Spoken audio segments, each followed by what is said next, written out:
con sabor a evangelio. Esta familia que hemos ido tejiendo en torno al evangelio de cada domingo se llama así, familia con sabor a evangelio. Y es probable que seamos aproximadamente entre 20 y 25 mil hermanos que caminamos al sabor y con el sabor del evangelio. Es el sexto domingo del tiempo ordinario, ciclo B. La primera lectura está tomada del libro del Levítico.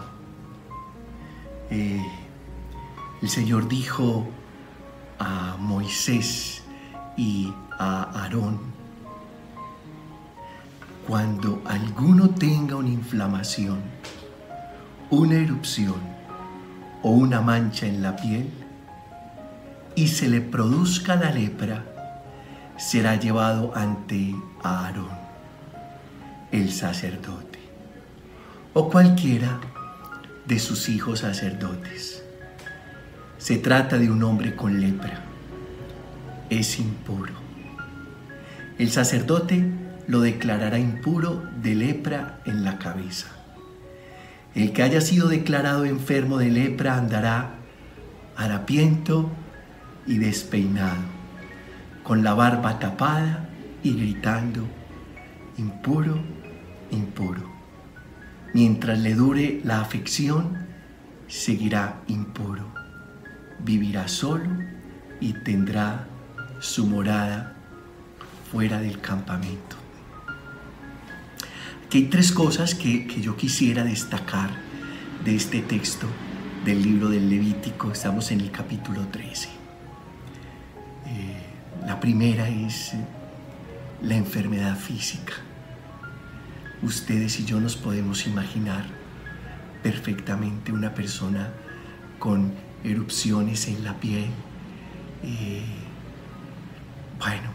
La piel de alguna manera es la carta de presentación, y además muchas partes de sus miembros a punto de desprenderse. Muchas partes. Lo segundo, el aislamiento de la familia. Uno vivir lejos de los que ama y de los que lo aman. Yo creo que la lepra espiritual nos aleja de los que amamos y de los que nos aman. Y lo tercero, el veto social, el señalamiento, la discriminación, la exclusión. 3 en una: lo físico, lo familiar, lo social. Y me atrevería a hablar de un cuarto elemento, lo moral o lo espiritual, porque el leproso era considerado una persona impura y la lepra una enfermedad, castigo divino. 4 en 1. Ese es el panorama de un leproso en el Antiguo Testamento. En el Salmo 31 respondemos: tú eres mi refugio, me rodean cantos de liberación. Cuando uno cree que lo ha perdido todo, se da cuenta que no lo ha perdido todo, porque aún le queda Dios. Una persona que haya perdido la salud, la familia, el ámbito laboral y profesional, su tranquilidad espiritual, pero aún nos queda Dios. Siempre nos queda Dios, a pesar de la intranquilidad frente a lo religioso, a pesar del veto social, a pesar del aislamiento familiar, a pesar de la enfermedad física. Siempre nos queda Dios. Tú eres mi refugio, me rodean cantos de liberación. El refugio lo usamos cuando hemos perdido todas las seguridades y buscamos dónde refugiarnos. en quién refugiarnos.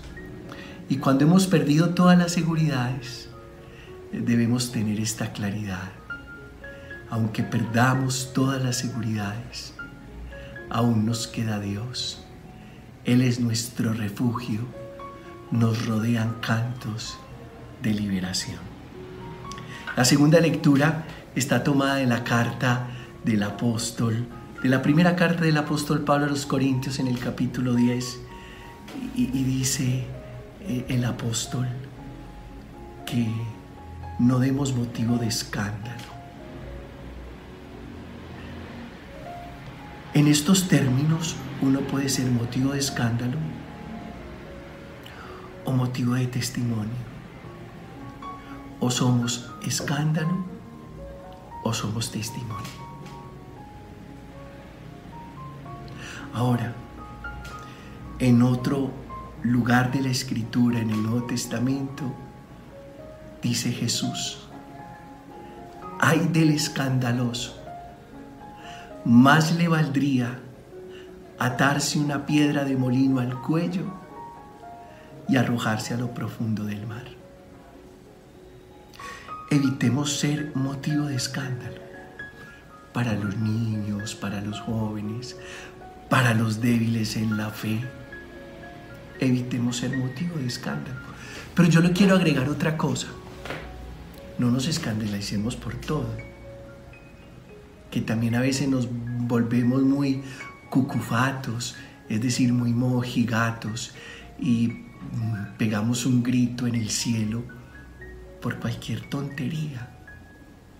Yo creo no ser motivo de escándalo, pero tampoco escandalizarnos por todo. Las personas que son muy escrupulosas en lo religioso, en lo espiritual, en lo moral, que tampoco es sano caer en el extremo de ser escrupulosos. Yo creo que ni laxos, donde creamos que nada es malo, ni escrupulosos, donde creamos que todo es malo. No, el equilibrio, la virtud está en el punto medio. ¿Y qué significa este texto en este momento litúrgico y en esta liturgia de la palabra? Significa lo siguiente, que seguramente los fariseos, los escribas, cuando se dieron cuenta que Jesús tocó un leproso, se escandalizaron. ¡Qué escándalo tan grande! Jesús, transgresor de la ley judía, porque la ley rezaba que el que tocara un leproso también era impuro como el leproso. No nos escandalicemos por todo, ni seamos motivo de escándalo. Y en el Evangelio de Marcos, capítulo 1, verso 40, nos ha estado rindiendo, qué sabroso, el capítulo 1 de Marcos. Un leproso se acerca, y eso ya es un riesgo, un atrevimiento. Que un leproso se acerque a un sano, cuando está claro que el leproso tenía que vivir en las afueras, lejos de la aldea, lejos de su familia, andrajoso, despeinado, con la barba tapada y gritando por las calles: impuro, impuro. Hay un tema bárbaro de exclusión y de discriminación. Pero con Jesús pasa todo lo contrario. ¿Cuánta confianza inspirará Jesús? ¿Cuánta confianza que el leproso, que sabe que no se puede acercar a un hombre sano, limpio, se acerca? Y entonces comprendemos que la fe del leproso es una fe atrevida y arriesgada. Nuestra fe debe ser atrevida y arriesgada. Arriésgate, atrévete. Por favor, no dudes en dar el paso. Luego, suplica de rodillas, y es una fe humilde. Un corazón quebrantado y humillado, el Señor no lo desprecia. No lo desprecia. En fe me quebranto delante de mi Dios, suplico y me postro a sus pies. Y luego, una fe que no duda del poder de Jesús. Porque el leproso no le está diciendo a Jesús, si puedes, límpiame. Sino que le está diciendo, si quieres, puedes limpiarme. Es una fe que no duda del poder de Cristo. Pero además, es una fe que respeta la voluntad del Maestro. Entonces ahí en el leproso hacemos unos descubrimientos muy interesantes. Primero, una fe atrevida. Segundo, una fe humilde. Tercero, una fe en absoluta confianza, que confía en el poder del Maestro. Y cuarto, una fe que respeta la voluntad de Dios, del Hijo de Dios, de Jesús. Bueno, y al final, Jesús le pide al leproso que por favor vaya donde el sacerdote, que él se encargará de declararlo puro, limpio, sano, curado, y que además no le cuente a nadie. Y el leproso no obedece ninguna de las dos indicaciones que le da Jesús.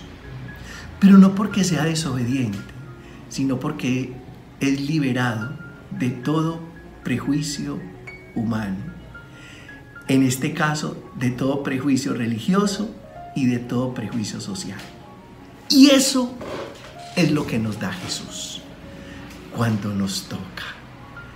Nos toca con su diestra amorosa y nos libera de todo prejuicio religioso, cultural, económico, social, intelectual, de todo prejuicio. Y por eso este hombre no va donde el sacerdote, no dice el texto que fue, y le cuenta a todo el mundo lo que ha hecho Jesús con él, que le ha sanado, le ha dado la sanación de su cuerpo. Esos son los textos de este domingo, y yo quisiera llamar este consabor a evangelio compasión. Quiero hablar con ustedes del tema de la compasión, porque encontramos a un Jesús compasivo que le da un giro importante a la experiencia de Dios. En el Antiguo Testamento, una expresión religiosa discriminadora y excluyente. En el Nuevo Testamento, una experiencia de Dios cercana, acogedora, sin prejuicios, liberadora, sanadora. Compasión, pasión con compasión. Y digamos, 7 cosas muy importantes de la compasión. La primera de ellas, la compasión nace de la propia debilidad del ser humano. Nosotros nos reconciliamos con nuestra debilidad, compadeciéndonos de la debilidad del otro.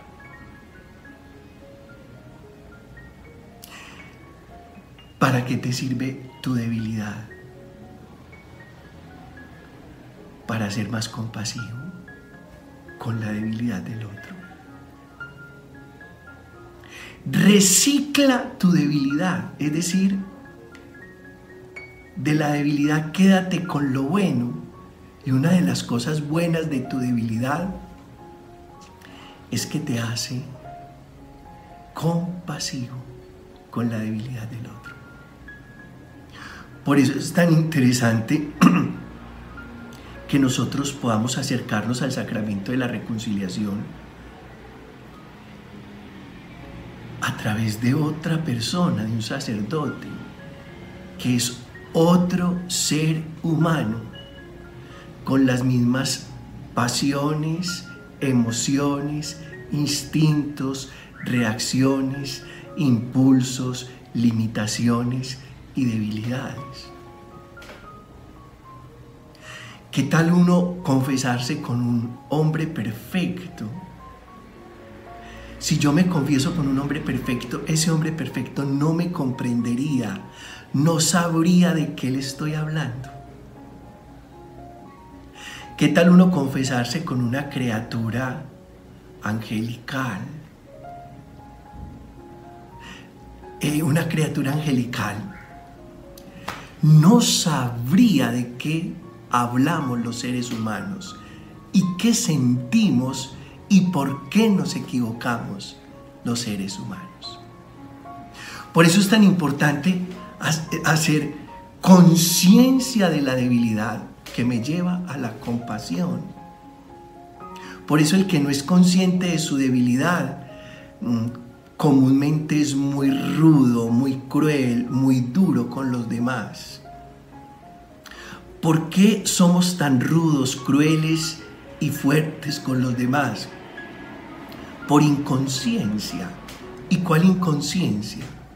No ser consciente o conscientes de la propia debilidad. Así que entre más conscientes de nuestra propia debilidad, más compasivos. La compasión nace de la conciencia de la propia debilidad. Segundo,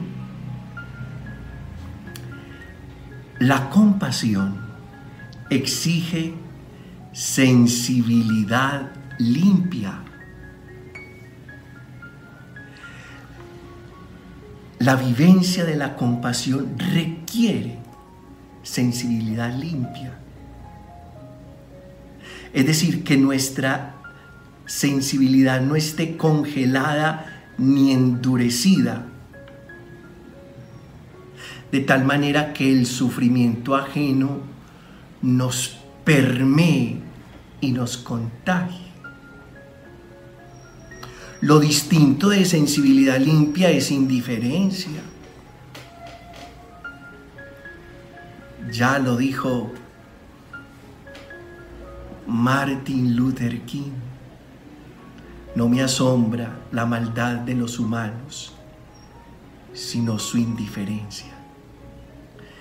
En esto de sensibilidad limpia es muy importante que seamos capaces de empatizar con la realidad del otro, con el sufrimiento del otro, que podamos vibrar con lo que el otro está vibrando, ya sea de dolor, de gozo, de emoción. Vibrar. Empatos, empatía.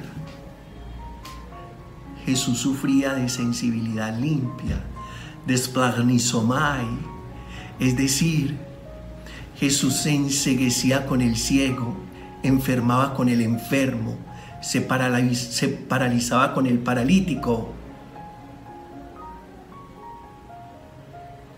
La piel se le caía a pedazos cuando estaba frente al leproso. Por eso, ningún necesitado con el que Jesús se haya encontrado puede decir que el maestro pasó de largo.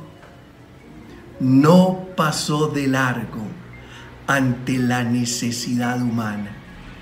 Por eso sanaba al enfermo, liberaba al poseído, resucitaba al muerto, reivindicaba al pecador, amaba a la mujer, al niño, al huérfano, a la viuda. Le dio un puesto importante al extranjero y al excluido por sensibilidad limpia. Hay que cultivar la sensibilidad limpia.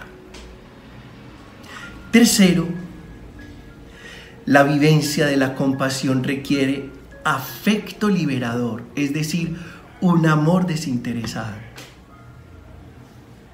Recuerda esto: si al otro se le incendia la casa, yo no salgo a apagarle la casa para quedarme con la casa. No. Por eso la compasión, la vivencia de la compasión requiere afecto liberador, es decir, amor libre, es decir, amor incondicional. Yo no te ayudo ni me compadezco de ti para aprovecharme de ti y quedarme con lo tuyo. No, yo me compadezco de ti con un afecto liberador, es decir, con un amor enteramente incondicional. Cuarto, 3 enemigos de la compasión. Está bueno esto. Es fruto del estudio de la semana, de la oración. Les recomiendo una vez más una página llamada Fe Adulta. De ahí bebo muchísimo contenido que después comparto con todos ustedes. Tengo que ser honesto, humilde y sincero para decir esto. 3 enemigos de la compasión. Este es el cuarto punto. El primer enemigo, la comodidad. Lo que tú y yo hemos llamado zona de confort. ¿Por qué? Porque la compasión exige que tú te desacomodes, que salgas de ti mismo en función del otro. Porque la compasión no es simplemente sentir con, sino movilizarme en favor de. No es simplemente sentir con. Es, además de sentir con, movilizarme en favor de. Y eso, esa movilización, desacomoda. Y por eso la comodidad es enemiga de la compasión. Segundo enemigo de la compasión, el miedo. A atreverme, a arriesgarme, a dar el paso en favor del otro. Me da miedo qué van a pensar, qué van a decir, cómo me van a calificar, qué me va a pasar, qué voy a perder. No nos puede dar miedo. El miedo es paralizante y la compasión es dinamizadora del ser. Y el tercer enemigo de la compasión es la ignorancia, enemiga de la compasión, la ignorancia. ¿Por qué? Porque por desconocimiento yo soy capaz de juzgar, descalificar y señalar. Cuando yo juzgo, señalo, acuso, condeno, descalifico a alguien, lo estoy haciendo porque no lo conozco. Si lo conociera como lo conoce Dios, no lo juzgaría, lo comprendería. Así funciona esto. Si lo conociera, no lo juzgaría. Si lo conociera como lo conoce Dios, solo lo comprendería. Quinto, riesgo personal. Jesús asume el riesgo de contagiarse, porque esa era la creencia de la época. Si lo tocas te contagias, y Jesús se arriesga. No tiene nada que perder porque todo lo ha ganado en su Dios y en la obediencia al Padre Eterno. Y se arriesga. Riesgo personal. Lo asume. ¿Y lo asume de qué manera? ¿Qué importa si me contagia? Es más fácil que yo lo sane que Él me contagie. Ojalá nosotros ser capaces de decir eso. Es más fácil que yo lo sane que Él me contagie. Y eso desde el amor, desde la misericordia, desde la compasión. Sexto, uno puede tener poder sin compasión. Verbo y gracia, el caso de Eliseo, que no recibió a Naamán el sirio que sufría de lepra. Lo mandó a bañar al río.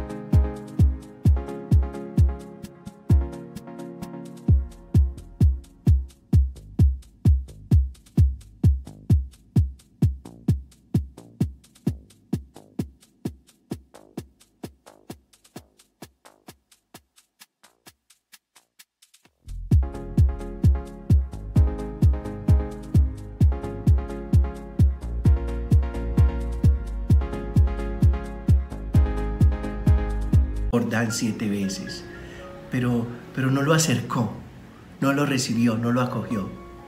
Le faltó compasión, poder sin compasión. Al contrario, Jesús tiene el poder y su poder es la compasión. ¿Por qué? Porque no solo sana, sino que acoge, acerca, aproxima. No se trata de tener poder simplemente, se trata de un poder compasivo. Y finalmente 7, la compasión por encima de la ley. La reacción de Jesús es insólita. Cualquier judío, mucho más, un judío como Jesús piadoso, se hubiera echado atrás. Jesús, por el contrario, se conmueve y a pesar de quebrantar la ley e incurrir en impureza legal, lo toca. ¿Por qué? Porque la ley no es suficiente. Porque la ley es importante, pero no suficiente. Porque es más grande el amor, la compasión, la vida, el espíritu.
La norma, la letra y la ley.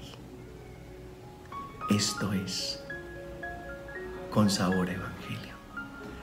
Bendiciones para todos.